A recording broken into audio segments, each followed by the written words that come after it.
Hello and welcome to VR Reviews. Today we'll be reviewing the SH Figuarts Piccolo, the reissue. So yes, here is something that a lot of people might have been waiting for, is finally they reissued SH Figuarts Piccolo.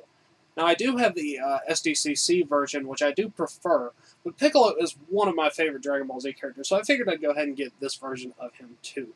I doubt that I'll get the reissue of Super Saiyan Goku, unless I just happen to see one and feel like getting it, which is possible, but not likely. Anyway, this Piccolo is really, really cool. He has great articulation, number of accessories, and interchangeable pieces, and is just overall a very nice thing to have. So let's go ahead and zoom in for the articulation, sculpt paint details, all those sorts of things. Alright, starting with a quick size comparison. Of course, here we have Piccolo. Here is our standard Marvel Legends 6-inch Superior Spider-Man, and our 3 3/4-inch Marvel Universe Wolverine. As you can tell, Piccolo is a good bit taller than a Marvel Universe figure, which is to be expected, and he is actually about the same height as Spider-Man. The SH Figuarts are in a slightly smaller scale usually than the American 6-inch scale, but Piccolo, being a taller character, is about the same size. And here is the SDCC version of Piccolo, as well as the normal version of Goku for a bit more size comparison.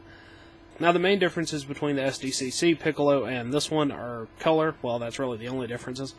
The skin tone is a slightly different color of green. The SDCC one is a darker green and also has a bit more shading to it.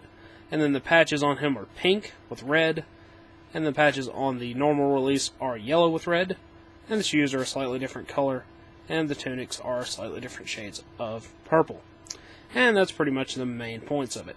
I do prefer the SDCC version because it's the anime coloration. I do actually like the skin tone on the manga version a bit better, though. I guess I just like the lighter coloration. But the shading on the SDCC one is nicer.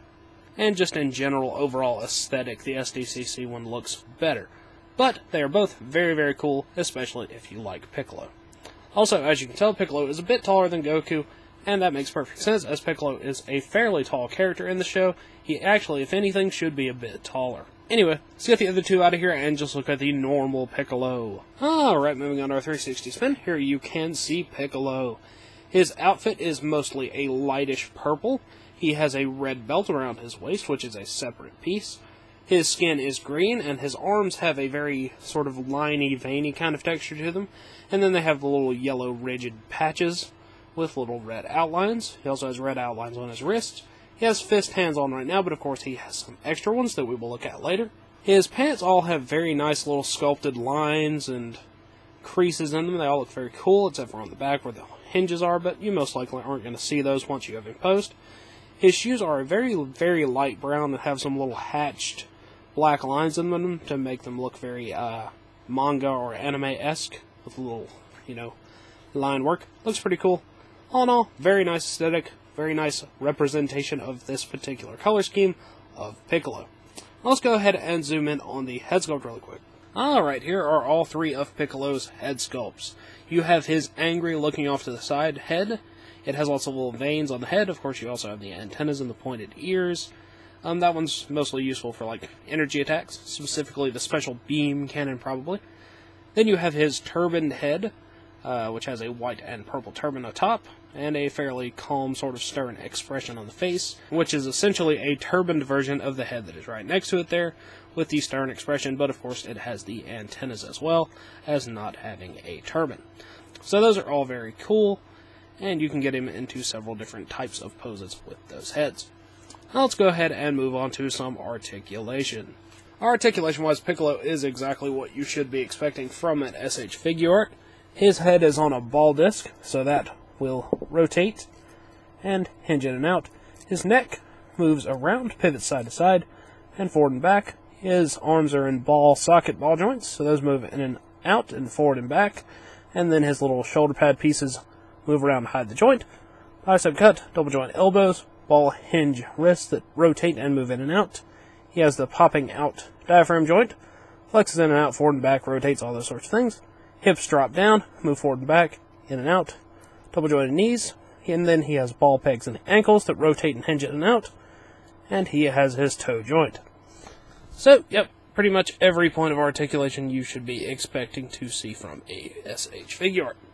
Now let's move on to his alternative hands and some accessories. Piccolo comes with 2 fist hands, which have painted black nails and are green and nicely sculpted. 2 of these grasping hands, which also have the painted nails and have little veins sculpted into them. Use those for various energy attacks and such nonsense. He has 2 flat, open hands, somewhat similar to the grasping ones, except the fingers are fully extended, also for energy attacks and such things. And then he has 1 hand for the special beam cannon, which is one of the most important hands a Piccolo can have, in my opinion.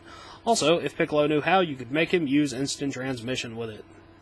And similar to alternative hands, Piccolo also has the set of alternative crossed arms, which you can take off his arms at the bicep cuts and just plug these on. They are a bit finicky, but once you get them on, they look pretty good. And lastly, in terms of accessories, Piccolo comes with his cape.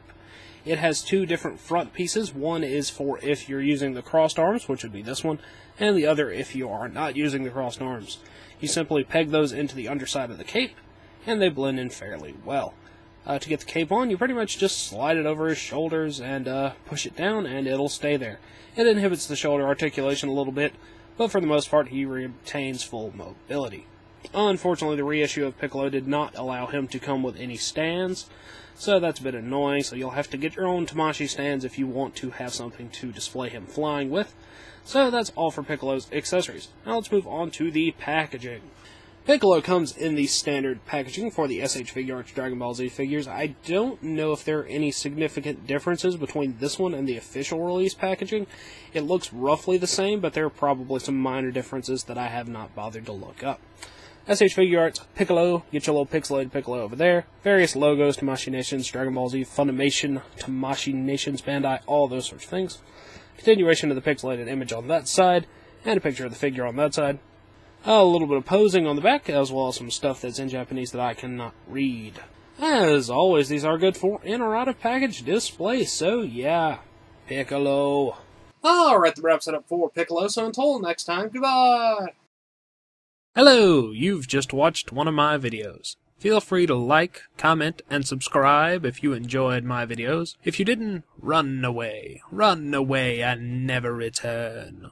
Also, feel free to check out my other channels, Venom Raptor for all my variety gaming content, and VR Reviews for reviews of various action figures and collectibles. Thank you, and goodbye.